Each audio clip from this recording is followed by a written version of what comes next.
नमस्कार। पोल पाथ में आपका स्वागत है और मैं हूं प्रतिमा सिंह। आज हम अमेरिकी संविधान के बारे में जानेंगे। आप तुलनात्मक राजनीति पढ़ रहे हैं और तुलनात्मक राजनीति में अमेरिकी शासन प्रणाली एक महत्वपूर्ण स्थान रखती है। ये बहुत ही महत्वपूर्ण टॉपिक है और ये ऑल टीचिंग एग्ज़ाम्स के लिए बहुत ही इम्पोर्टेंट टॉपिक है।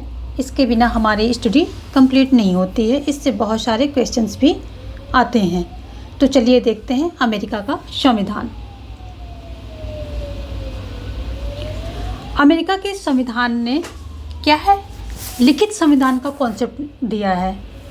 अगर हम पूछें कि सबसे पुराना संविधान कौन सा है तो बात आएगी कि इंग्लैंड का संविधान सबसे पुराना है।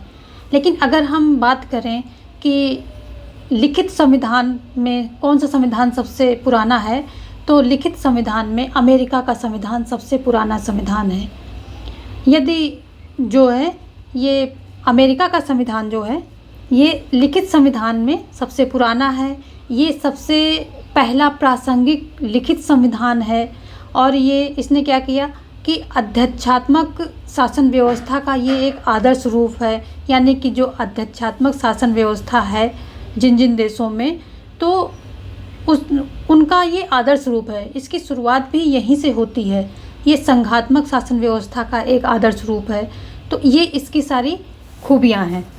अगर हम बात करें कि ये कब लागू हुआ, कैसे ये अस्तित्व में आया, तो थोड़ा सा हम इसकी हिस्ट्री को समझते हैं तो आपको एग्ज़ाम्स में काफ़ी आसानी होगी क्वेश्चंस को समझने में और करने में। तो 17 सितंबर 1787 में संवैधानिक कन्वेंशन फिलाडेल्फिया, पेंसिल्वेनिया और 11 राज्यों में जो है सम्मेलन होता है और इस सम्मेलन के द्वारा संविधान को अपनाया गया। ये जो है 4 मार्च 1789 को प्रभावी हुआ था। कौन सा कन्वेंशन के द्वारा? ये जो फिलाडेल्फिया कन्वेंशन था, इसी में जो है इसी के द्वारा इसको अपनाया गया।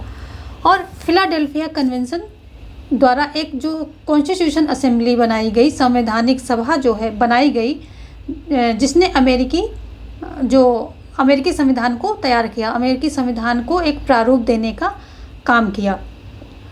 अगर हम बात करें कि यूएसए में क्या है, 27 संशोधन जो है अब तक किए गए हैं।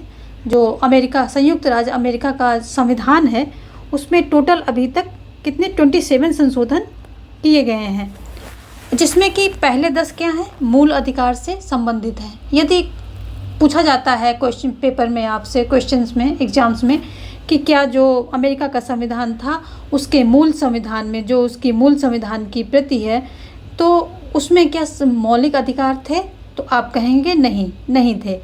मौलिक अधिकार मूल संविधान में नहीं थे, बल्कि जो 27 संशोधन हुए थे उसके जो पहले 10 संवैधानिक संशोधन हुए थे उसमें जो है मूल अधिकारों को स्थापित किया गया। नागरिकों को मूल अधिकार जो है, मौलिक अधिकार प्रोवाइड किए गए। अब देखिए कि यूएसए में ये कब गया था, 1789 को ये अपनाया गया और इतने सालों में सिर्फ 27 संशोधन हुए। जबकि हमारा जो है भारत का संविधान कब हुआ, 1950 में अपनाया गया और इसमें अब तक 104 से ज़्यादा जो है संशोधन हो चुके हैं।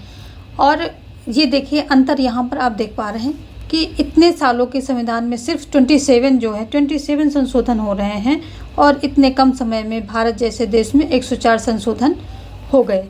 ये इसलिए क्योंकि जो यूएसए की संशोधन प्रक्रिया है वो बहुत ही कठिन है, बहुत ही जटिल है। क्योंकि इस प्रक्रिया में जो अधिकतम संशोधन होते हैं इसमें राज्य की सहमति अनिवार्य है। तो राज्यों की जो है 2/3 बहुमत से राज्य उसको स्वीकृत देते हैं, तब संशोधन होता है। अधिकतम केस में ये चीज़ होती है। तो जो है जब ये अमेरिका संविधान का एक चीज़ में और महत्व है कि जब दुनिया में राजतंत्र चरम में था, जब अमेरिकी संविधान उस समय आया था जब राजतंत्र था और राजाओं को ईश्वर का प्रतिनिधि माना जा रहा था, इस तरह से बातें हो रही थी, पूरी तरह राजतंत्र छाया हुआ था। उस समय जो है तब अमेरिकी संविधान आया। अमेरिकी संविधान के निर्माण ने विश्व को लिखित एवं प्रजातांत्रिक सरकार का जो है आधार प्रदान किया और संविधान में शक्ति पृथक्करण सिद्धांत को एक सिद्धांत, नया सिद्धांत दिया। इसने क्या देखा कि अमेरिका ने यूके, ये जो अमेरिका होता है ये क्या यूके का उपनिवेश था, और यहाँ पर इसने देखा कि जब कार्यपालिका और न्यायपालिका जुड़े होंगे, ये चीज़ इसने महसूस की। तो जब कार्यपालिका और न्यायपालिका जुड़े होंगे तो ईश्वर भी लोगों के शोषण से बचा नहीं सकता, लोगों को शोषण से नहीं बचा सकता, क्योंकि कार्यपालिका जो करेगी न्यायपालिका उसको अप्रूव कर देगी। कार्यपालिका अगर कुछ गलत करती है, लोग कहाँ जाएंगे? न्यायालय जाएंगे, और न्यायपालिका कार्यपालिका जुड़े हैं तो न्यायालय उसको अप्रूव कर देगी, यानी कि उसको सही साबित कर देगी। तो फिर कौन बचाएगा लोगों को शोषण से? तो इसलिए जो है यहाँ पर शक्ति पे पृथक्करण के सिद्धांत को महत्व दिया गया और यहाँ की कार्यपालिका, न्यायपालिका और जो है व्यवस्थापिका, इन तीनों को अलग अलग कर दिया गया। शक्ति के पृथक्करण सिद्धांत जो है इस संविधान की, अमेरिकी संविधान की जो है एक विशेषता है। और यहाँ पर क्या हुआ, संघीय सरकार की स्थापना की गई और न्यायपालिका की सर्वोच्चता भी सुनिश्चित की गई। संघीय सरकार की स्थापना और न्यायपालिका की सर्वोच्चता आधुनिक राजनीति प्रणाली की आधारशिला है। जितनी भी आधुनिक राजनीतिक प्रणाली हैं तो इन सब की ये आधारशिला है कि शक्ति का जो है विकेंद्रीकरण हो और न्यायालय की सर्वोच्चता हो, ताकि लोगों को न्याय मिल सके। अगर कुछ भी किसी से भी गलत हो रहा, चाहे कोई वो संस्था है, लोग है, कोई कुछ भी है, तो न्यायपालिका स्वतंत्र होनी चाहिए, सर्वोच्च होनी चाहिए, ताकि जो है लोगों को न्याय मिल सके। यदि हम बात करें कि जो हमारे संविधान में मूल अधिकार हैं वो कहाँ से लिए गए हैं, तो ये संयुक्त राज्य अमेरिका के संविधान से ही लिए गए हैं। वहाँ से FR लिए गए, यानी कि मूल अधिकार लिए गए हैं, और राष्ट्रपति का अप्रत्यक्ष चुनाव, ये सारी चीज़ें जो हैं अमेरिका के संविधान से ही ली गई हैं। और आगे देखते हैं यहाँ पर क्या हुआ। जब संविधान निर्माण की बात चल रही थी तो यहाँ उस समय जो है वहाँ पर अमेरिका में तो दो वर्ग थे।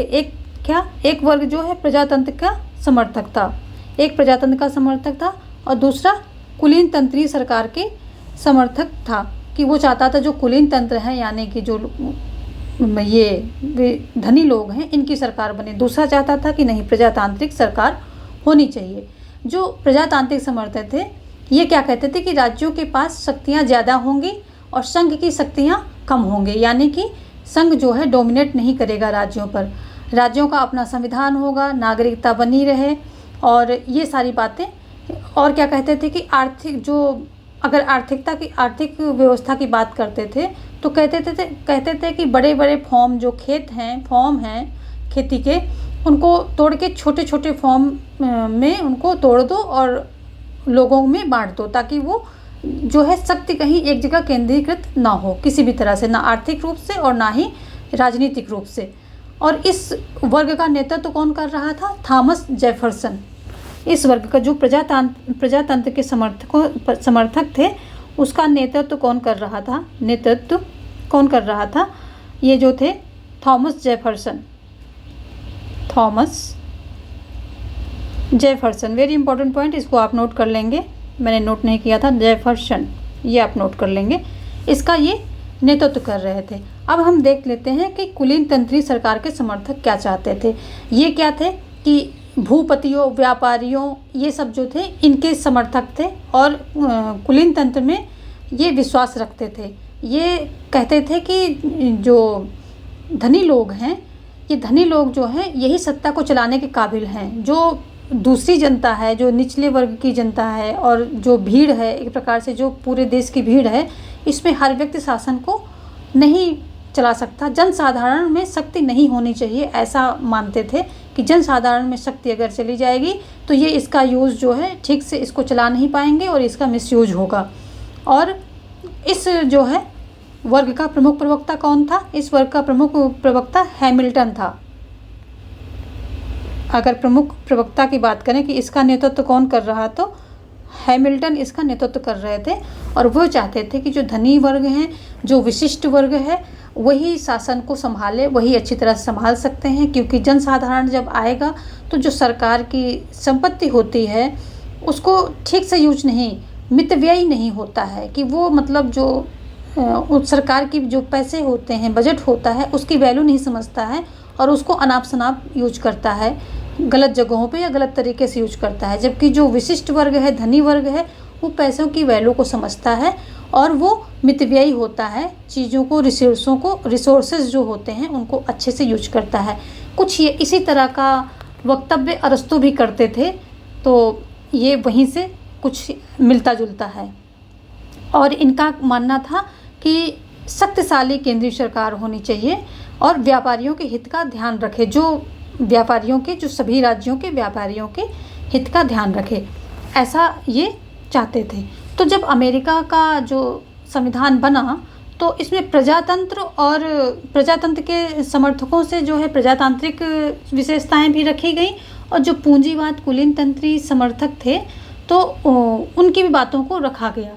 तो अमेरिका में दोनों प्रजातंत्र और पूंजीवाद दोनों का मिला जुला रूप वहाँ पर देखने को मिलता है। अब हम देखेंगे युद्धकालीन संविधान।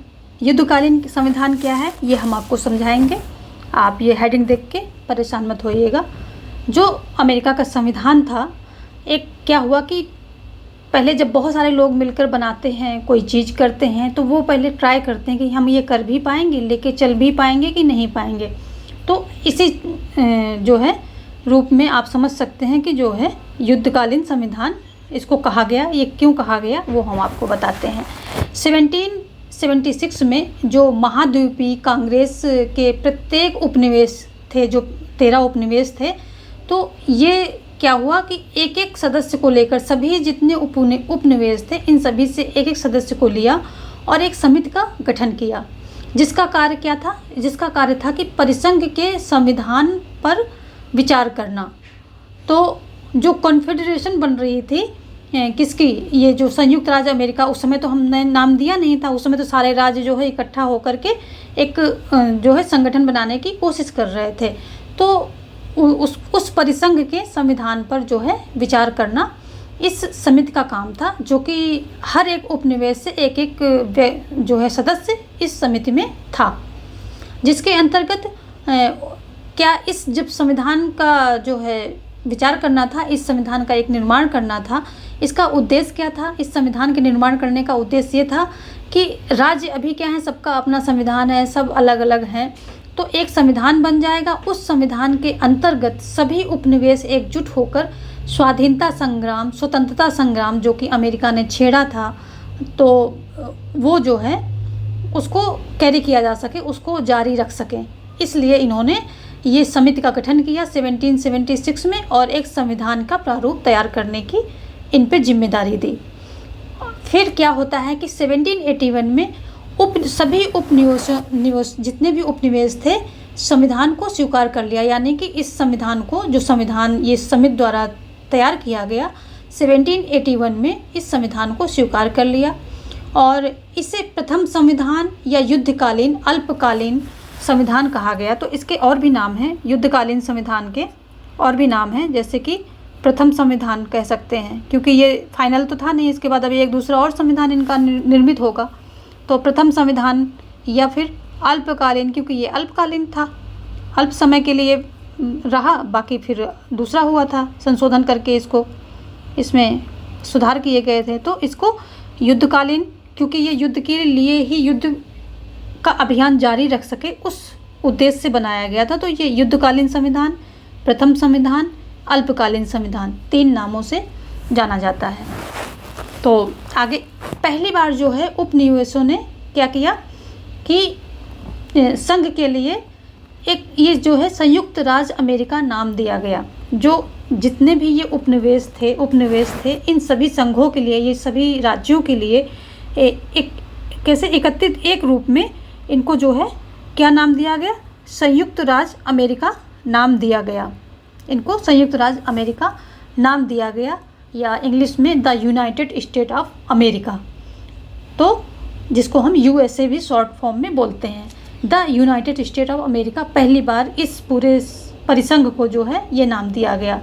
सरकार का स्वरूप संघीय था, अर्थात केंद्रीय सरकार थी वहाँ पर, और केंद्रीय सरकार और संघ का मतलब ही होता है कि जो है शक्ति केंद्रीय सरकार और राज्य सरकार के बीच में मतलब रहेगी, विकेंद्रीकरण रहेगा। और क्या है कि सरकारें 2 स्तर पे काम करेंगी, मतलब एक से ज़्यादा स्तर पे वहाँ सरकारें होंगी।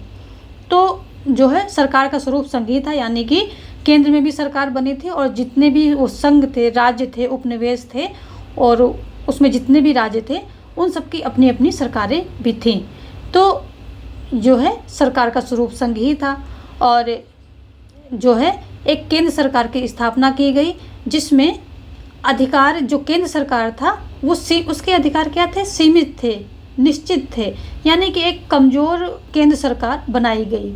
इसमें जो है राज्य को ज़्यादा महत्व दिया गया और संघ को यानी कि केंद्र को कम महत्व दिया गया। और संघीय कार्यों के संचालन हेतु एक सदनीय कांग्रेस की स्थापना की गई, जो कि जैसे कि केंद्र सरकार का जो है क्या कामकाज चल सके।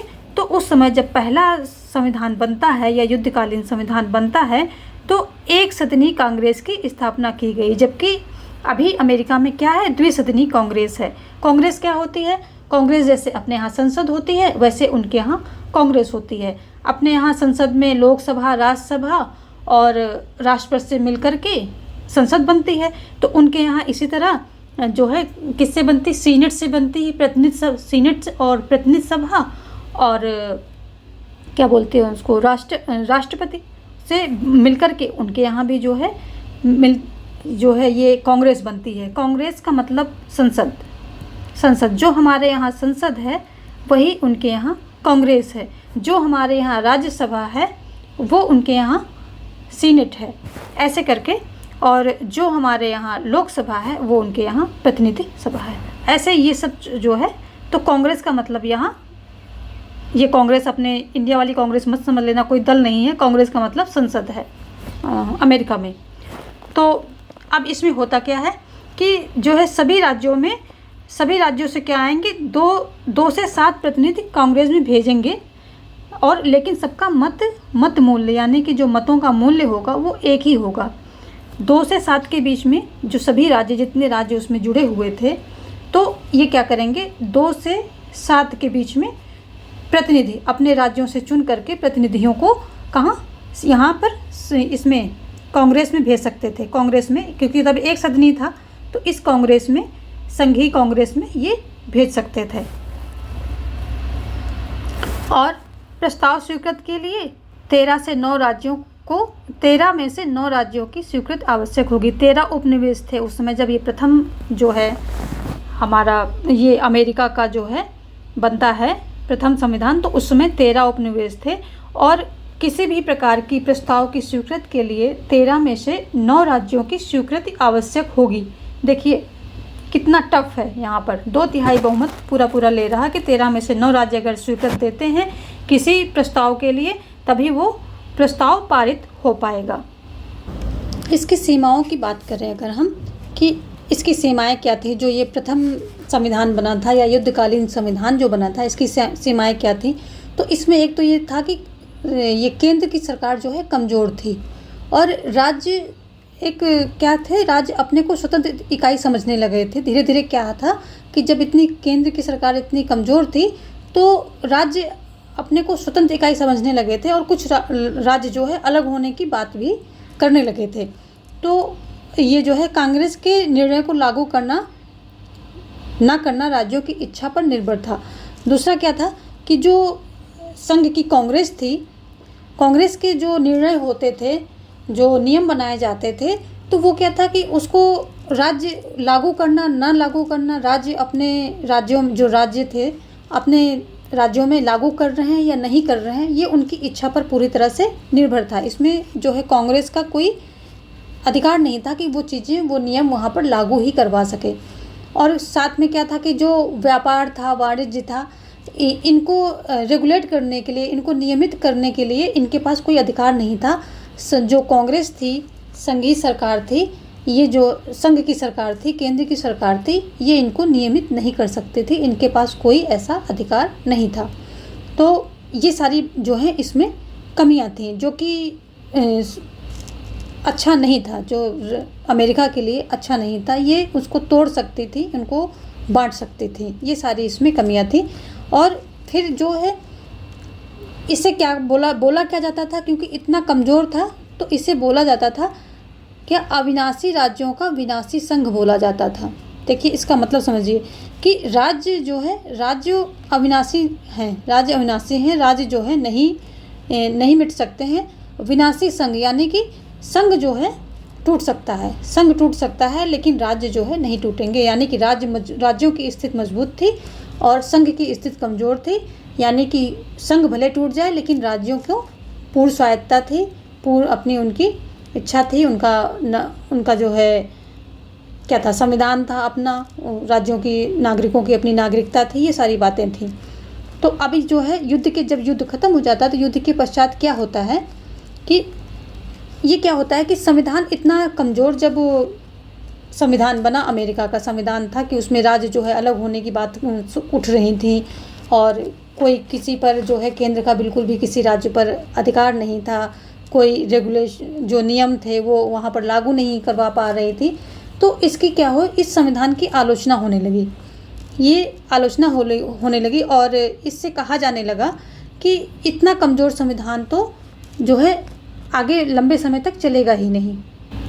इस प्रकार क्या हुआ, युद्ध के दौरान तो यह संविधान चलता रहा किसी तरह से, लेकिन क्या हुआ कि युद्ध की समाप्ति के बाद राज्यों के मतभेद उभर कर सामने आने लगे, संविधान की उपेक्षा होने लगी और संघीय व्यवस्था के सफल संचालन में बाधा आने लगी। अतः युद्धकालीन निर्मित संविधान में संशोधन की बात उठने लगी। और इसमें क्या है, जैसे जेम्स मेडिसन और बेंजामिन फ्रैंकलिन, जॉर्ज वाशिंगटन जैसे बुद्धिजीवी और राजनीतिक नेताओं ने क्या किया, एक मजबूत संघीय व्यवस्था के तहत जो है शक्तिशाली सरकार की वकालत की। इन्होंने कहा एक शक्तिशाली सरकार जो है, संघीय शक्तिशाली केंद्र की शक्तिशाली सरकार होनी चाहिए, ऐसा इन्होंने इस बात की वकालत की। और फिर क्या होता है आगे कि अगर इसी में आगे हम देखते हैं तो 1787 में होता क्या है कि 1787 में फिलाडेल्फिया में 12 राज्यों से 55 प्रतिनिधियों का सम्मेलन संपन्न हुआ। 12 राज्यों से 55 प्रतिनिधि वहाँ पर इकट्ठे हुए और एक सम्मेलन किया। इसमें रोड आइलैंड नहीं शामिल हुआ था, जो रोड आइलैंड जो देश था, राज्य था, ये इसमें शामिल नहीं हुआ था और 12 राज्य जो है शामिल हुए थे। इस सम्मेलन की अध्यक्षता किसने की थी? इस सम्मेलन की अध्यक्षता जॉर्ज वाशिंगटन ने की थी। जॉर्ज वाशिंगटन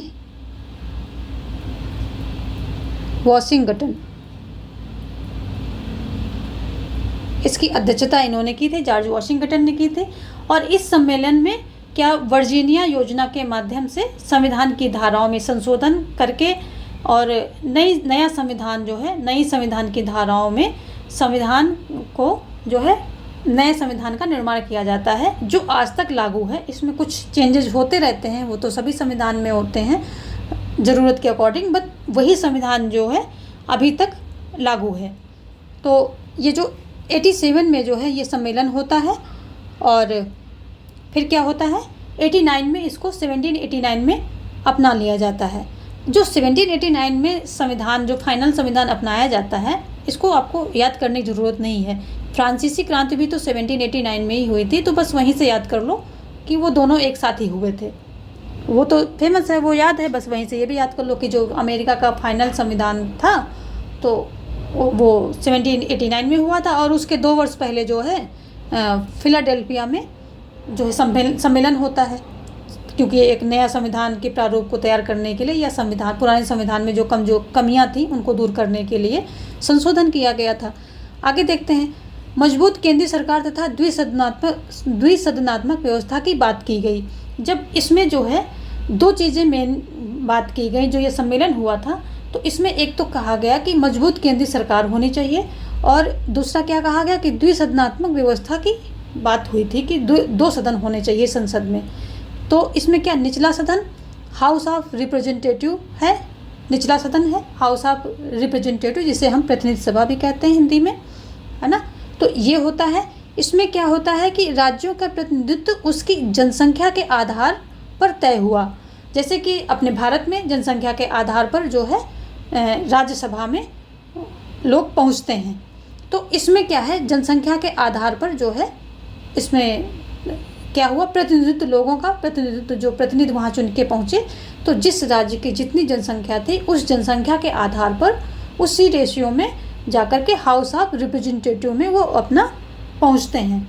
इस सदन के सदस्यों का चुनाव 2 वर्ष के लिए होता है। देखिए, ये बहुत ही जो है कम समय के लिए चुने जाते हैं, सिर्फ 2 वर्ष के लिए ही इनका चुनाव किया जाता है। अब दूसरे सदन की बात कर लेते हैं। जो दूसरा सदन क्या होता है, दूसरा सदन होता है सीनेट। तो सीनेट जो है क्या है, द्वितीय सदन है और इसको उच्च सदन भी बोलते हैं।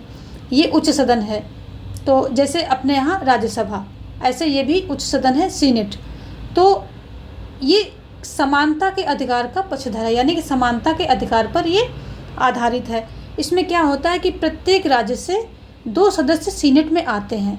प्रत्येक राज्य से, चाहे राज्य छोटा हो, बड़ा हो, जनसंख्या कम हो, ज़्यादा हो, क्षेत्रफल कम हो, ज़्यादा हो, कोई मतलब नहीं, कैसा भी राज्य हो, हर राज्य से 2 सदस्य सीनेट में पहुंचेंगे। तो यहाँ पर अभी क्या है, अमेरिका में टोटल 50 राज्य हैं। कितने हैं? 50 राज्य हैं। 50 राज्यों का ये संगठन है पूरा।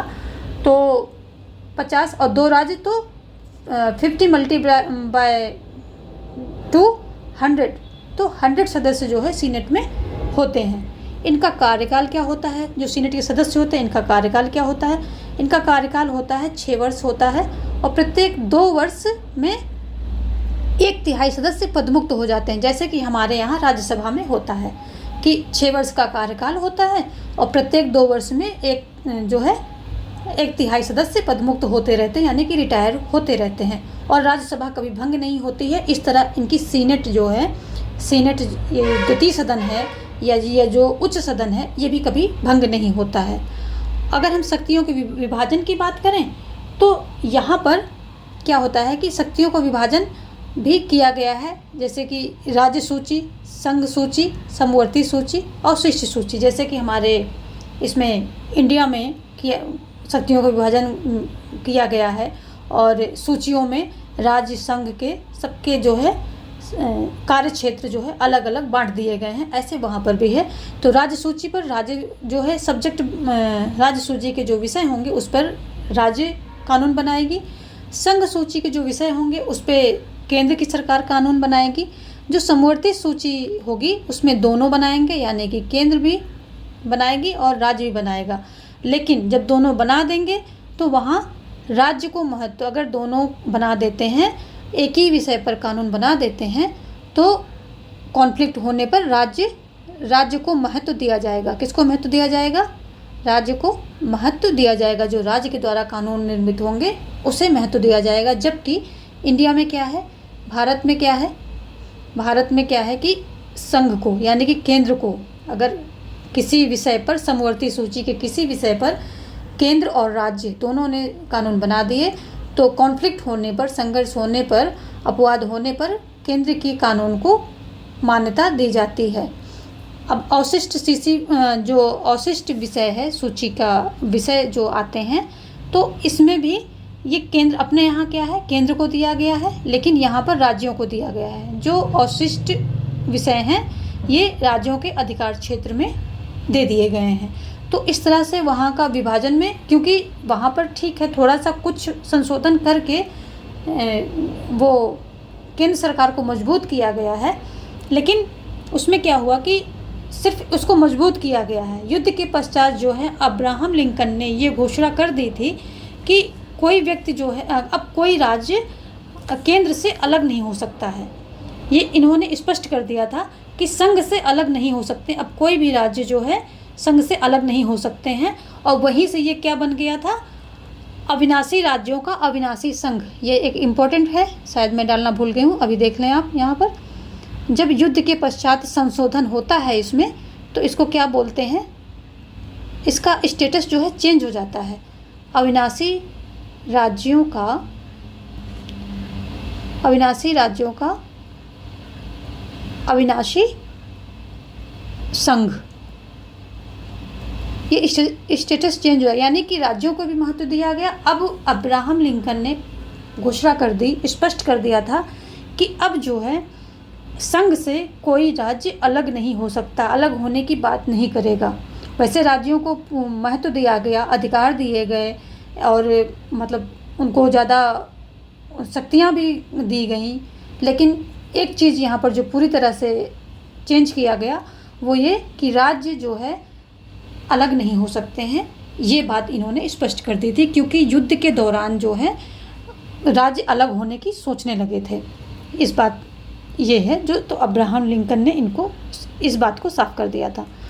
और अगर हम बात करें कि संशोधन कैसे होते हैं, तो संशोधन जो है प्रत्येक सदन के 2/3 मतों के आधार पर जो है कांग्रेस संविधान में संशोधन का प्रस्ताव रखेगी। जो प्रत्येक सदन है उनके 2/3 बहुमत से, 2/3 मतों के बहुमत से कांग्रेस जो है संविधान संशोधन के प्रस्ताव का जो है संशोधन का प्रस्ताव रख सकती है। और दूसरा आधार क्या है, यदि कुल राज्यों के जितने भी राज्य हैं उनमें से 2/3 राज्यों की विधायकों से आवेदन जो है प्राप्त हो जाए कि नहीं, हमें यहाँ इस संशोधन में ये इस बात पर, इस टॉपिक पर संविधान में संशोधन करना है, तो 2/3 राज्यों की विधायिकाओं से अगर आवेदन प्राप्त होता है तो उनको बुला लिया जाता है, सम्मेलन करा करके संशोधन करा दिया जाता है। तो उनको यहाँ पर केंद्र में बुला करके और सम्मेलन करके और संशोधन करा दिया जाता है। तो ये 2 आधार जो हैं संशोधन ऐसे होंगे। काफ़ी ये जटिल प्रक्रिया है, तो ज़्यादा संशोधन वहाँ अमेरिका में होते नहीं हैं। आगे है कि इनका संविधान, अमेरिका का संविधान कहता है कि कार्यपालिका का प्रमुख राष्ट्रपति होगा और राष्ट्रपति का चुनाव जो है निर्वाचक मंडल द्वारा होगा, यानी कि राष्ट्रपति का चुनाव निर्वाचक मंडल करेगा। राष्ट्रपति का निर्वाचन क्या है, जो निर्वाचक मंडल द्वारा होगा, और उसके निर्वाचन के लिए एक अलग निर्वाचक मंडल बनाया जाएगा, जिसमें जो है चुनाव कैसे होगा इनका, राज्यों की विधायिकाओं द्वारा निर्धारित पद्धति के अनुसार होगा।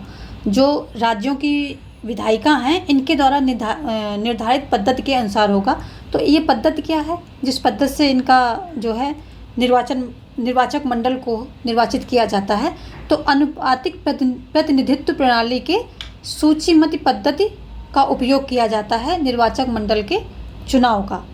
तो ये क्या होता है कि राज्यों की विधायिकाओं द्वारा ये पद्धति को है निश्चित किया जाता है।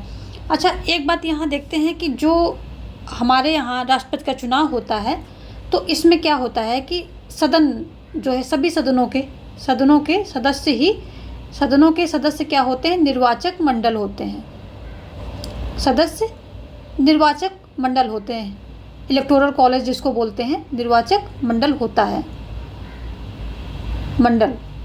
है। कहाँ होता है, भारत में।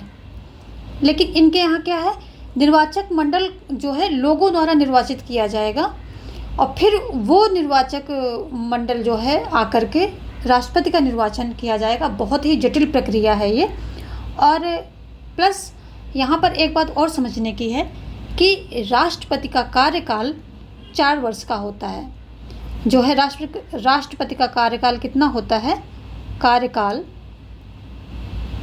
कार्यकाल जो है 4 ईयर का होता है। ठीक है, 4 ईयर का होता है। और अगर बीच में पद रिक्त हो जाता है या मृत्यु हो जाती है राष्ट्रपति की, या फिर वो उसको महाभियोग द्वारा हटा दिया जाता है, या खुद ही वो त्यागपत्र दे दे, तो जितना का बचा हुआ कार्यकाल है तो वो सारी शक्तियां जो हैं उपराष्ट्रपति को दे दी जाएंगी और बचा हुआ पूरा कार्यकाल उपराष्ट्रपति के द्वारा पूरा किया जाएगा एज अ राष्ट्रपति। वहाँ पर बीच में निर्वाचन का जो है चुनाव का कोई वही नहीं है, प्रावधान ही नहीं है। एक बार हो गया, यानी कि लीप ईयर में अगर चुनाव हो गया, लीप ईयर में राष्ट्रपति के चुनाव हो रहे हैं तो लीप ईयर में ही होंगे वो। अब महीना भी वहाँ डिसाइड होता है इवन कि इस महीने में होंगे, तो ये जो है उसके बाद वो होता है कि इस सप्ताह में होंगे। तो ये सारी चीज़ें वहाँ डिसाइडेड होगी और बीच में जो है वहाँ पर कोई चुनाव घटित नहीं होते हैं। अगर बीच में ऐसा कुछ होता है कि पद रिक्त होता है तो उसकी जगह पर, जैसे राष्ट्रपति का चुनाव, राष्ट्रपति का पद रिक्त हुआ किसी वजह से, तो उपराष्ट्रपति को सारी शक्तियाँ दे दी जाएंगी। और अगर 4 वर्ष में से 2 वर्ष राष्ट्रपति ने पूरे किए हैं और 2 वर्ष का समय बाकी है, तो वो पूरा 2 वर्ष जो है किसके द्वारा किया जाएगा? उपराष्ट्रपति के द्वारा एज अ राष्ट्रपति पूरा किया जाएगा। जबकि भारत में क्या है, अगर राष्ट्रपति का स्थान जो है रिक्त होता है तो उपराष्ट्रपति जो है, उपराष्ट्रपति क्या करेगा? संभालेगा। लेकिन 6 महीने के अंदर चुनाव होना चाहिए। चुनाव होकर नया राष्ट्रपति चुना जाना होता है। तो यहाँ पर ये होता है कि चुनाव 6 महीने के अंदर होकर के नया राष्ट्रपति चुन लिया जाता है। लेकिन वहाँ पर जो है सरकार स्थायी है, एक बार चुन ली गई तो वो अपना पूरा टाइम पूरा करेगी। और राष्ट्रपति का तो अमेरिका तो ऐसा है कि वहाँ पर चुनाव जब होने होते हैं वही होते हैं, चाहे युद्ध चल रहा हो, चाहे कुछ थोड़ा बहुत उथल पुथल मची भी हो, तो चुनाव जब कंडक्ट होने होते हैं तब वो कंडक्ट कर लिए जाते हैं। ऐसा जो है अमेरिका का जो है इतिहास रहा है। तो ये अगर हम बात करें कि यहाँ पर आ जाते हैं, इस पर देखते हैं कि अनुपातिक प्रतिनिधित्व प्रणाली की सूची मत के द्वारा निर्वाचक मंडल का चुनाव होगा। तो ये जो है, अगर हम निर्वाचक मंडल की बात करें तो इनकी निर्वाचक मंडल की संख्या हर राज्य से कितनी होगी? भाई जब सभी राज्यों से निर्वाचक मंडल चुन के आएगा तो राज्य की उस निर्वाचक मंडल बनेगा, तो निर्वाचक मंडल गठित करने के लिए प्रत्येक राज्य कितने सदस्य भेजेगा? जैसे कि अपने यहाँ जो है राज्यसभा में हर राज्य की अलग अलग संख्या होती है, तो भाई कौन राज्य कितने सदस्य चुन करके राज्यसभा में भेज रहा है, ऐसे ही वहाँ पर निर्वाचक मंडल की संख्या कैसे निर्धारित होगी? तो इसमें कैसे निर्धारित होगी? इसमें होगा कि जितने जो सीनेटरी हैं, यानी कि उच्च सदन के जो सदस्य हैं, उनकी तो सबकी संख्या बराबर है, 2-2। हर एक व्यक्ति का कितना है? 2। हर एक राज्य से कितने व्यक्ति आएंगे? 2। तो इनकी तो सभी राज्यों की संख्या बराबर है, इक्वल है। प्लस जो निचले सदन में आते हैं तो वो जनसंख्या के आधार पर आते हैं, तो वहाँ पे जो है सदस्यों की संख्या अप डाउन होती है। तो ये 2 सीनेटरी सदस्य प्लस राज्यों से जितने जो हैं प्रतिनिधि आते हैं निचले सदन में, उनका जो भी होते हैं उनका अगर कुल योग जितना होगा, मान लिया कि किसी राज्य से 4 आ रहे हैं, चलो एक एग्जांपल ले लेते हैं, किसी राज्य से 4 आ रहे हैं और सीनेटरी तो 2 निश्चित हैं ही, तो 2 + 4 कितने हुए? 6। तो अगर किसी राज्य से 4 आ रहे हैं तो 4 जो है निचले सदन में 4 आ रहे हैं और उच्च सदन में तो 2 हैं ही, तो 4 + 2, तो उस राज्य से निर्वाचक मंडल के सदस्य कितने आएंगे निर्वाचक मंडल में? तो वो आएंगे 6 सदस्य, उस राज्य से 6 सदस्य एज आ निर्वाचक मंडल के उसमें सम्मिलित होने के लिए आ जाएंगे, निर्वाचक मंडल गठित करेंगे आकर के। तो ये हो गया जो है निर्वाचक मंडल कैसे गठन होगा। ये आगे राष्ट्रपति का पद रिक्त होने पर सारी शक्तियाँ उपराष्ट्र को मिल जाएंगी, ये हमने आगे पहले ही डिस्कस कर लिया है। और इनका 4 ईयर का कार्यकाल होता है और उपराष्ट्रपति पूरे कार्यकाल को, जितना बचा हुआ कार्यकाल है, पूरा करेगा। कोई बीच में चुनाव कंडक्ट नहीं किए जाएंगे। और क्या है, एक सर्वोच्च न्यायालय होगा जिसके न्यायाधीशों का चुनाव सीनेट की सहमति से राष्ट्रपति करेगा। एक सर्वोच्च न्यायालय होगा वहाँ पर। तो सर्वोच्च न्यायालय में क्या होगा कि जो न्यायाधीश होते हैं, यहाँ पर न्यायाधीशों का चुनाव सीनेट की सहमति से, जो सीनेट में क्या होता है कि सभी राज्यों से, ये आपको ध्यान रखना है कि सीनेट जो है क्या होता है, सभी राज्यों से 2-2 सदस्य आते हैं, समानता के आधार पर ये गठित किया गया है। तो सभी राज्यों से 2-2 आते हैं, तो सीनेट के सदस्यों की सहमति से राष्ट्रपति जो है न्यायाधीशों का चुनाव करेगा। ये इनकी कुछ विशेषताएं हैं। अब देखते हैं 1971 में जो है पहला संविधान संशोधन करके बिल ऑफ राइट्स को मौलिक अधिकार के रूप में शामिल किया गया। तो जो है 1971 में कुछ बिल ऑफ राइट्स को शामिल किया जाता है, क्योंकि जो इसकी मूल संविधान है, मूल संविधान में जो कि 1789 में अपनाया गया था, फाइनल संशोधन करके, तो इस मूल संविधान में मौलिक अधिकार नहीं दिए गए हैं, मौलिक अधिकार जो है नहीं दिए गए हैं। तो इसमें जो है बाद में मौलिक अधिकार दिए जाते हैं। तो जो 10 संशोधन, पहला संशोधन कब होता है? 1971 में होता है, जिसमें कि बिल ऑफ राइट्स को जोड़ा जाता है। लेकिन आगे धीरे धीरे करके 10 संशोधन के द्वारा नागरिकों को वहाँ बहुत सारे अधिकार दिए गए हैं। तो ये पहले 10 संशोधन हैं। जो 27 संशोधन में से 27 टोटल हुए हैं ना, तो 27 में कितने? पहले 10, 27 में पहले 10 क्या हैं? ये मूल अधिकार से संबंधित हैं। तो यहाँ से क्वेश्चन बनेगा, क्या मूल अधिकार वहाँ पर पहले से थे? मूल संविधान में नहीं थे, बाद में जोड़े गए। कब जोड़े गए? 1791 में पहला संशोधन होता है। और आगे जो है, जो भी संशोधन होते हैं, पहले 10 संशोधन मूल अधिकार यानी कि मौलिक अधिकार या फंडामेंटल राइट से संबंधित हैं, जिसके द्वारा वहाँ के नागरिकों को नागरिक अधिकार दिए गए हैं। तो ये हुई इसकी बातें। अभी इसकी प्रस्तावना में क्या दिया जाता है? इसकी प्रस्तावना में जो है संयुक्त राज्य जो अमेरिका है, इसकी संविधान की उद्देशिका में कहा गया है, ये एक इम्पॉर्टेंट पॉइंट है, देख लेते हैं यहाँ नीचे आकर के। इसकी जो है उद्देशिका यानी कि प्रस्तावना जो है, उसमें कहा गया है कि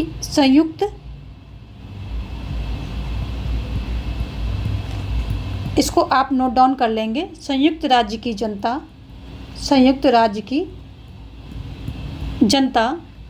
ने तैयार किया है क्या तैयार किया है? संविधान।